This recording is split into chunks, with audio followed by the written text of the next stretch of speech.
switch gears. You've been very indulgent with that breaking news here. The other breaking news is today the president proposing essentially emptying out Guantanamo Bay. Many will come here to U.S. sites in either Colorado, South Carolina, a couple of others mentioned. How do you feel about that? Well, again, another complicated issue in which it's all shades of gray. So kind of deconstruct some of the things being said.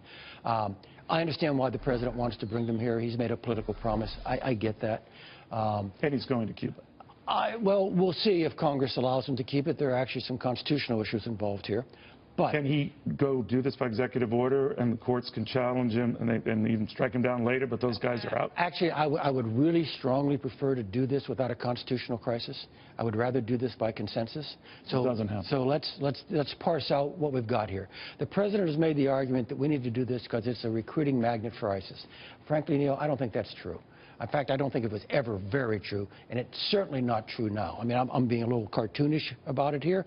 So imagine we're in a recruiting line out there at Raqqa. And apparently they don't have any trouble getting recruits. Yeah, we're out there in Raqqa. We're about ready to sign up, and somebody suddenly tweets, Obama is closing Guantanamo. Let me tell you what's not going to happen in the line. Oh, well, no need for us to sign up here anymore.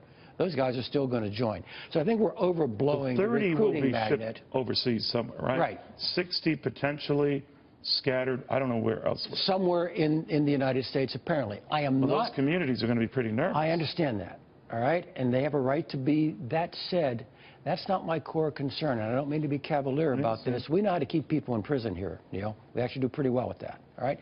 I'm more concerned about legal ramifications here. So one legal ramification is, what additional rights and privileges will these people accrue because of the very fact of geography, that they're no longer in Guantanamo in Cuba, but they're over here in the United States? How much more difficult will that make circumstances for the U.S. government? And then beyond that, Neil, here's something I want the president to say as part of this deal.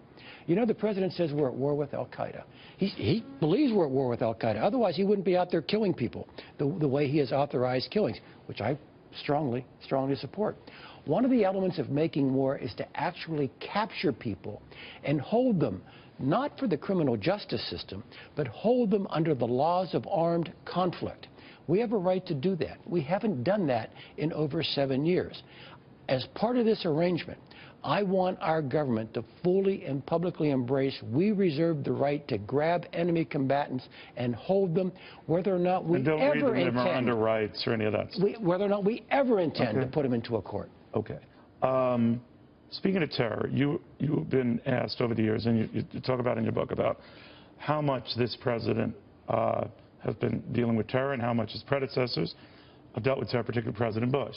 And you said even though Donald Trump has really blasted President Bush, saying that he didn't keep us safe, 9/11 happened under his watch, and that he ignored repeated warnings.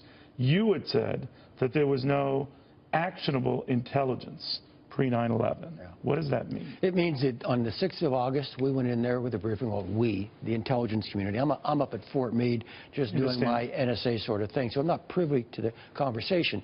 But on the 6th of August, we had one item in the president's daily brief saying, bin Laden determined to attack America. All right? That was the headline for the issue of using commercial airlines. No, of course not. So that was just another rumor that started after the fact. And now look, we knew they were fooling around with airliners, and that was part of their thought process. But here's the way I explain it. But not using planes as weapons. Neil, here's the way I explain it. We had so much data sitting in those databases, all right, that it was almost as likely that the attack would have been conducted by the Tamil Tigers from Sri Lanka in San Francisco Bay with submarines. If that were your premise, I could find dots to connect. So hindsight is always 20/20. Exactly. I guess I understand that.